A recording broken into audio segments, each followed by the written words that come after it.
నాతో పాటు ఈ ఎన్నికల్లో పోటీ చేస్తున్నటువంటి మిగతా ఇతర అభ్యర్థులు కూడా నిన్ననో మొన్ననో ప్రచారం ప్రారంభించి మీ ముందుకు వస్తా ఉన్నారు.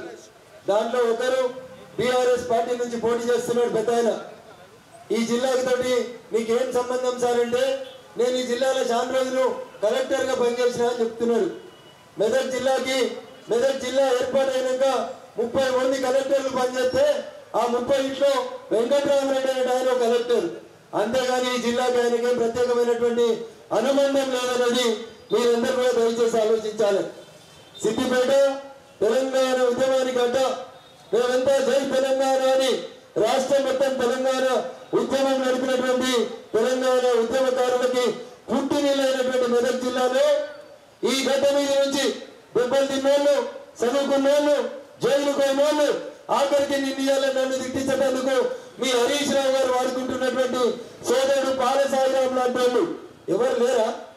మెదక్ జిల్లాకెళ్ళి బీఆర్ఎస్ టికెట్ ఇచ్చేందుకు ఈ గడ్డ మీద పుట్టినోడు ఒక్కరు కూడా లేరా అని చెప్పి చంద్రశేఖరరావు గారు ఒకసారి ఆలోచించాలి. నీతోటి జై తెలంగాణ అన్నోళ్ళు, నీతోటి 12 ఏళ్ళు అన్నీ అడుగులు ముక్కి జైలుకి వచ్చినాడు ఒక్కడు కూడా. ఇవాళ సిద్దిపేటోడు మెదకోడు ఈ గడ్డ మీద జై తెలంగాణ అన్నాడు. ఒక్కరికి కూడా టికెట్ ఇచ్చేందుకు సారుకు మనసు చెప్పలేదు. ఎందుకు కొట్లాడినాం? ఆంధ్రానికి పెత్తనానికి వ్యతిరేకంగా 610 జీవో అమలు చేయాలని, ఏ జిల్లా వారి పెత్తనం అదే జిల్లా మీద ఉండాలని కొట్లాడినాం. ఏది మరి? మెదక్ జిల్లా కేసీఆర్ సొంత గడ్డ, బీఆర్ఎస్ పార్టీకి బీఫామ్ ఇచ్చేందుకు ఒక్కటి దొరకలేదు. దయచేసి ఆలోచించాలి.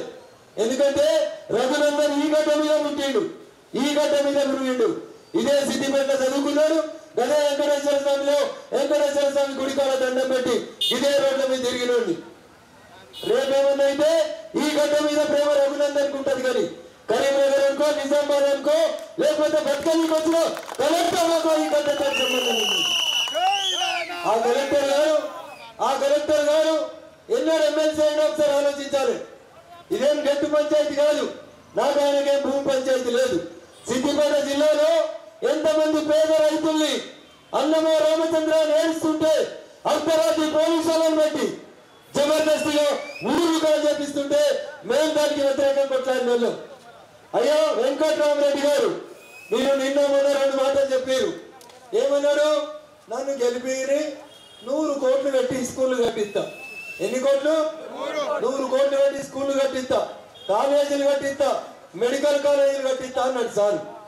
ఒకటి అడుగుతున్నా, మా సిద్దిపేట ఈ గడ్డ నుంచి అడుగుతున్నా, వెంకట్రామరెడ్డి గారు ఎన్నడైనా ఎమ్మెల్సీ? 2021లో అయిన ఎమ్మెల్సీ. ఎన్నడైండు? 2021లో ఎమ్మెల్సీ అయిండు.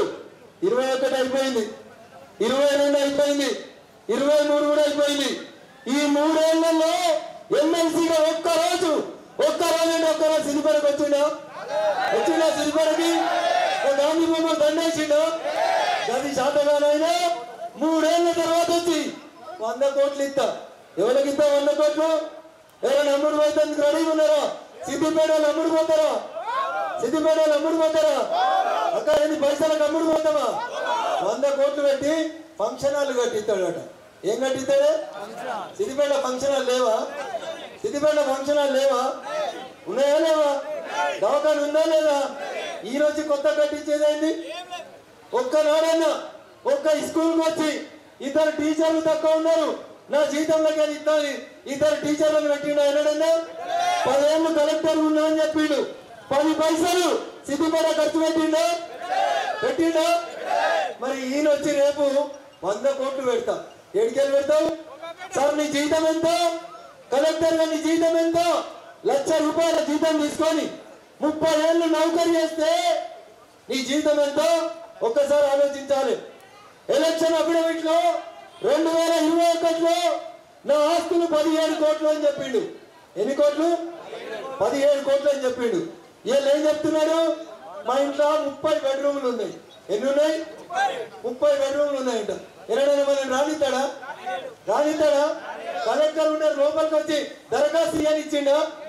ఆయన మా ఇంట్లో 30 బెడ్రూమ్లు ఉన్నాయి. ఎవరు అడిగారు సార్? ఈ గరీబ్ వాళ్ళు ఇల్లు లేని వాళ్ళకి డబుల్ బెడ్రూమ్లు ఇవ్వండి, గవి కట్టియాలని చేతగాలేదు. కానీ ఇవాళ వచ్చి మా ఇంట్లో 30 బెడ్రూమ్లు ఉన్నాయి, పెద్ద గాంధాని మాది, నీకు ఎంతకన్నా ఉండేది సార్.